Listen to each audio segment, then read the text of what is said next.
and deeply affecting the air quality right here in Reno. So more importantly, we pray that all of you are continuing to pray for one another, to support one another during these difficult and crazy times. As we now are approaching the end of August, we are grateful of our completion of this month with some of the changes that we have implemented with our worship life, especially here at the Cathedral. Again, to review a Sunday schedule, we are recording our worship at 11 a.m. It is being recorded live or live streamed and then recorded on both our Facebook and YouTube pages. And we ask that you join us as you are able, not only at 11 o'clock or whenever it is convenient for you. So prior to that 11 o'clock recording on Sunday mornings, we continue to have our Bible and books class.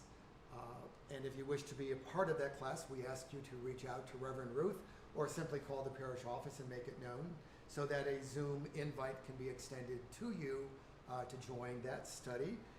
They are studying the Book of God by Walter Wanegren, and they're having a good time with that. So please, if you're so moved to do so, join that class. At 9:45, I am offering with our adult forum time a class that is doing a Bible study of the gospel readings so that we can study them in advance to hearing the sermon on a given Sunday. There also is a Tuesday night class at 4 p.m. That is offered that does that same study. That's being offered especially for those of you who do not find Sunday morning convenient, that the 4 o'clock on Tuesday is a time that I'm offering that class. Again, if you wish to be a part of that, please let us know so that we can extend that invitation to you. During our presentation, if you have any questions or concerns, please feel free to text them in. And if we don't deal with them today, we indeed will make record and note of them and try to address them at a future date. Once back on the Sunday schedule, once we get to the Sunday after Labor Day, our classes for our Sunday school will begin. Again, all will be virtual. We'll be preparing packets for the children to have at home, and then there will be an opportunity to interact through Zoom technology to have a structured class with Sunday school teachers. And more information will come forth on those programs as we get closer to that particular time. The Sunday format for worship itself at 11 o'clock has changed, and we've already now been through almost a full month, and that is going well. And we want you to remember that we're trying to pick up some of the flavor of our various services that we traditionally offered prior to the pandemic, with the Saturday night and the 3 on Sunday morning. So what you will find is that the first Sunday of the month will pick up the flavor of Rite 1 from the 7:30 a.m. service. Rite 1, along with that King James poetry, and music is being added to that service. The third Sunday of the month, which was last weekend, we reflected some of the aspects of the 9 o'clock children and family service. We not only have the readings and preaching, but we also do a story for the children. We follow a prayer format that was familiar with the children. And some of the music is being done at the piano. That is music that particular service was familiar with. And then on the other Sundays, the second and fourth Sunday of the month, that occasional fifth Sunday, we're following the 11 o'clock Rite 2 service as we have been generally accustomed, and that will continue as is. So this variety, as we now have experienced almost a full month, seems to be going off very well. And if you have a response to some of that, please let us know. We felt that it was very important to make people feel comfortable with whatever service they attended, and to demonstrate to others the variety that is in our worship services. The Thursday healing service that occurs just before this time with questions and answers with Father William. We have changed that format, and that is going quite well. We are doing a service of the word, so it involves scripture readings and a homily. But more importantly, the healing litany continues with that service. And music of hope, music that will uplift us. And we are most delighted to have the gifts and talents of our church musician, Gary Gordon, submitting music for us at that service. An added reminder that we continue to do Compline on Tuesdays and Thursdays. That is the one service that's only on Facebook. Again, you enter through our website, through trinityreno.org, follow the online service instructions. You'll come to Facebook, click on it, and you'll find the Compline service there. The Compline is pre-recorded, and it appears on Tuesday and Thursday evenings at 7:30 p.m. And we are grateful to be able to offer that prayer service for you as you end your day. And so thank you for being a part of that.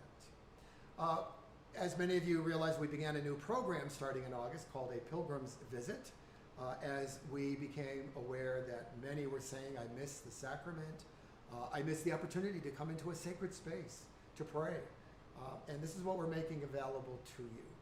On Tuesdays and Thursdays, we are allowing for 15-minute time slots that begin at 10:30, 10:45, 11, and 11:15. You call in advance to make a reservation. We ask people to be coming either alone or as couples because there are some procedures that need to be followed. You call, make a reservation with the office. You'll be informed of the procedures that are required. And then you come into this space. You are led into this space where there is a kneeler that is set out for prayer. Candles can be lit at the altar. A prayer card is there at the altar for prayers that you may have. And if you desire the sacrament, we place out a consecrated host for you to consume. And so let us know if you have that particular need. Make a reservation. And we are pleased that we have had a couple of visits at present, and look forward to continue to have that opportunity available to you. This coming Tuesday, the 25th, is our second collection during the month for the St. Paul's Food Pantry. That occurs at the second and fourth Tuesday of the month, so this will become the fourth Tuesday on the 25th, and the hour is at 9 a.m. to 10, and then the evening 5 to 6. We are most grateful for the volunteers who have made that program available to be here to meet you in the parking lot. Now, for instance, if it is as smoky as it is now on Tuesday, the volunteers will be inside the glass doors. They'll come out, empty your car, and help you. But please feel free to come, arrive. They will be there to take your donations. I do want to make a comment that last week was an incredible, or the last time, 2 weeks ago, was an incredible offering. It took 2 carloads to bring all the food over to the food pantry, and we are so grateful for your support and your caring in sharing for those who are especially in need. Again, we know that schools are trying to begin and get up on their feet. Parents have been without lunch programs for their children. It's been a real strain, and especially for those who have been out of work. So your donations mean a great deal, and I can't thank you enough for those donations. It can be a food donation or a monetary donation. So thank you for that. I do want to make a comment because I know there's a lot of concern being expressed here and there about what's happening with the renovation process with the cathedral building. It is so typical when you get involved in building programs that there are always some bumps in the road. And a major bump for us was that the incredible cooling system, air conditioning system that was being proposed was just way beyond what we could afford. And as a result of saying we really need another proposal that we can afford, took some time because of the fact that a new system had to be found, We have to have engineering drawings redone because it depends on how that system works and how it has to be installed. It affects a great deal of that installation process with our renovation. So we do have a new plan. We're waiting for those final drawings. They really should have been here by now. And so we're hoping very shortly that our actual renovation work will begin.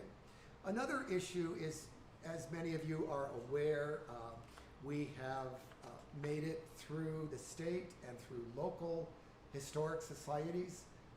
We are getting our national historic registration as a historic property. And with that designation, there was opportunity for us to get grant money. The largest grant through federal historic preservation was going to allow us to have $1 million to $1.5 million that we could apply for. Unfortunately, with the passing of all this time, we have discovered we no longer qualify for that particular grant, which in many ways we were hoping. So we've had to, again, look at some of our project and really what is it that's necessary and what isn't, and how can we refine some of that design process. So there's been a little work and time that's been needed to do that. But the important thing, folks, is that you have leadership here. You have a business department through our treasurer that is very concerned about our stewardship, that we practice well with the gifts that you have made available to us in making all of this work with the capital campaign and renovation the great possibilities that we imagine. And so we are being very intentional about this process and being wise in making our decisions. So I just want you to be aware that things are finally coming together, and we're hoping that very soon the work will begin. So we thank you for your continued support and prayers, for the service that you offer to others and supporting them. We also thank you for your financial support of the Cathedral and its ministries. We are more importantly grateful for the recognition of the importance of the ministries that we are doing to try to continue to be the church, to continue to be ministers of the gospel, to reach out and to help those in need and to support you during these particular times with the COVID-19 pandemic. These are not easy times. We still must observe social distancing. It is necessary for us to be diligent, to be intentional in protecting one another. So please continue to pray for one another, for our country, for our state, for our county, for our schools, for our students and our teachers as these difficult situations are being addressed, and hopefully we can diminish the effects of this pandemic. So please continue to do your part in upholding the wonderful love and care that you are sharing with one another. Please stay safe, wash your hands often, remember to wear your mask, and remember social distancing, and be safe in all that you do. We love you, we miss you, and we ask that you continue to be safe. God bless you all.